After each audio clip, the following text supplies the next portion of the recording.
চলে আসলাম সিজনাল ফ্রুটসের মজাদার একটা রেসিপি নিয়ে। আসসালামু আলাইকুম, কেমন আছেন সবাই? আশা করি সবাই অনেক বেশি ভালো আছেন।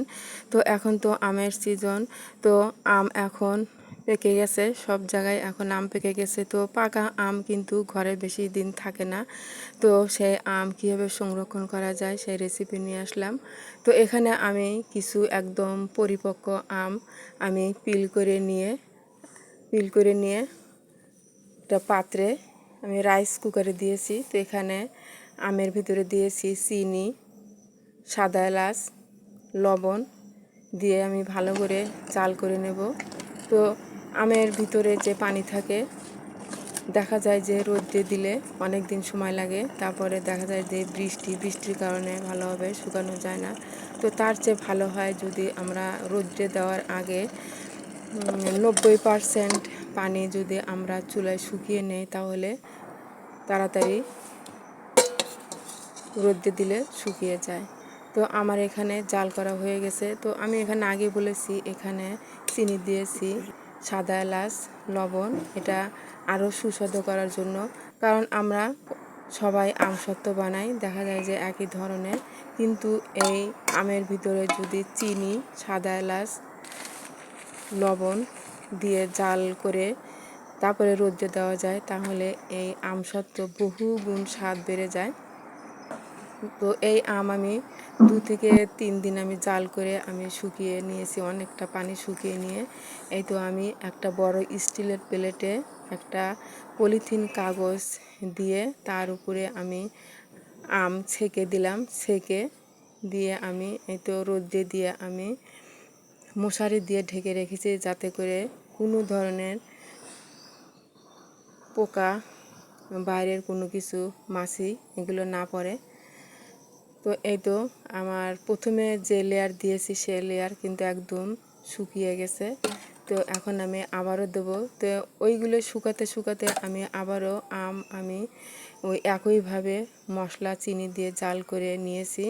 জাল করে নিয়ে ছেঁকে আবারও জাল করে নিয়েছি, যতক্ষণ না প্লেটের এই আমসত্ত্বগুলো না শুকোলো ততক্ষণ জাল করেছি। প্রতিদিন একবার করে জাল করেছি, তার জন্য একদম পানি শুকিয়ে গেছে। পাকা আমের ভিতরে যে পানি থাকে, রস থাকে, সেগুলো শুকিয়ে গেছে। তো আবারও আমি সেই আমগুলো দিয়ে রোদ্রে দিয়ে দিলাম। তো এই তো রোদ্রে শুকিয়ে কিন্তু একদম কালারটাই চেঞ্জ হয়ে গেছে। এই আমসত্ত্ব মানে এতটাই মজা এবং এতটাই ফ্লেভার ভালো এবং খেতে দুর্দান্ত স্বাদ, খুবই মজার। তো সবাই তো একই রকম করে আমসত্ত্ব বানায়। তো আপনারা এইভাবে একবার হলেও এই আম থাকতে থাকতে আমার মতন করে আমসত্ত্ব বানাবেন, দেখবেন যে খুবই মজা একটা আমসত্ত্ব হবে। তো আমি যেহেতু লেয়ারটা অনেক বড়, হাত দিয়ে উল্টানো একটু কঠিন হয়ে গেছিলো, সেজন্য আমি প্লেটটা সরিয়ে নিলাম। এখন আমি প্লেটটা দিয়ে আমি উপর করে আমি প্লেটের উপরে আমি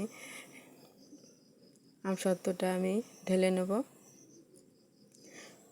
একদম উপরে তেল উঠে গেছে, খুবই সুন্দর একটা ফ্লেভার। এই তো নিচের দিকটা, তো বাইরে অনেক রোদ ছিল, সেই জন্য আমি এই অপোজিটটাও আমি 2-3 ঘন্টার জন্য আমি আবারও রোদে রেখে দিয়েছিলাম।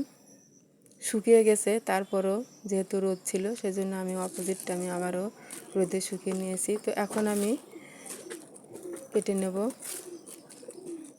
তো এইভাবে আমসত্ত্ব দীর্ঘদিন, অন্তত 1 বছর সংরক্ষণ করা যাবে। আর এই আমসত্ত্ব এমনিতেও খাওয়া যাবে, আবার দুধের সাথে খাওয়া যাবে, কারণ এখানে এতটুকু টক নাই। আমগুলো এমনিতে মিষ্টি, তারপরে চিনি দেওয়া হয়েছে, সাদা এলাচ, সেজন্য মিষ্টি এবং স্বাদটা দুর্দান্ত হয়েছে। খুবই এটা দেখতেও যেমন আকর্ষণীয়, খেতেও তেমন দুর্দান্ত মজার, ফ্লেভারটাও অসাধারণ।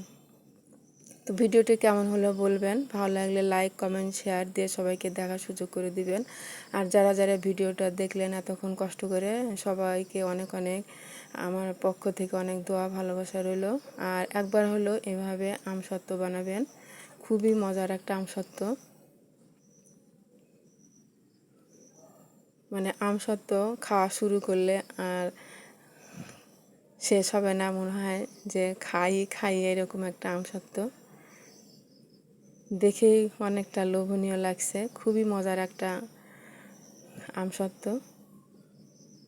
তো ভিডিওর ভিতরে ভুল ত্রুটি হলে ক্ষমা সুন্দর দৃষ্টিতে দেখবেন, কারণ মানুষ মাত্রই ভুল। ভালো থাকবেন, সবার জন্য অনেক অনেক দোয়া রইল।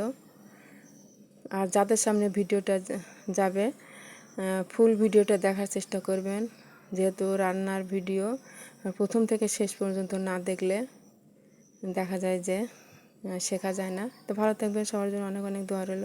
আসসালামু আলাইকুম।